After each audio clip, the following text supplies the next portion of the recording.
My name is Crawford. How y'all doing?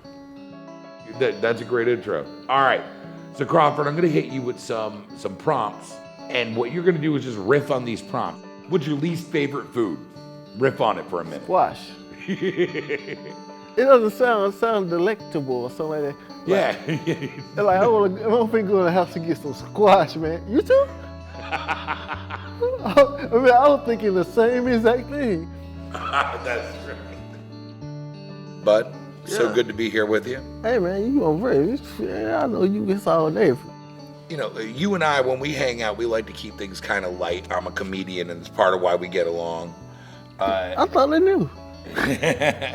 One of the things that like drew me to you immediately was that you remind me of one of my favorite comedians of all time. You remind me of Richard Pryor. You have natural timing, which is a gift. That's what people say. This one comedian I was talking to up in Atlanta, he said, you ever thought about being a comedian? I said, I didn't really think, and I said, no, why? He said, I had to train for a while to get the timing, but you got on the money. I said, oh, how much money I get paid? What you say?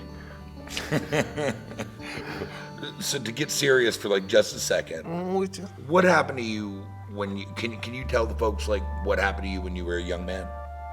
So when I was in the accident? Yeah, it was like this. The first thing that happened, the tire blew out, and then no one knew how to change the tire correctly, but I did. And I began to change the tire, and once I got it on, I did like this and remember a bright light. So it must have been the impact of the 18-wheeler. That was all I remember. I remember this lady said, would you like another pudding cup?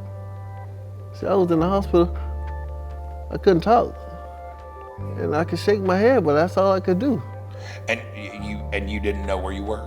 I didn't at all. I didn't know what to think, so I was just shaking my head. Like 1 minute you were on the street changing the tire, and next minute you getting asked about a pudding cup and Dr. Pepper. That's exactly what I'm talking about. That's crazy, man. I know I have a memory problem, and I would see that same person, and I would be talking to that person every now and then, but then I hate to bother y'all, but what's your name again? You know, my memory is so short. It scared me because I don't like to, I remember your face and I remember it well, but it's just a name.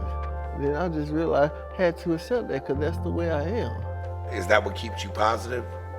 Yeah, because I'm going through this for a reason. I'm not going through this just because it happened all of a sudden, and the Lord did this for a reason, because he chose me.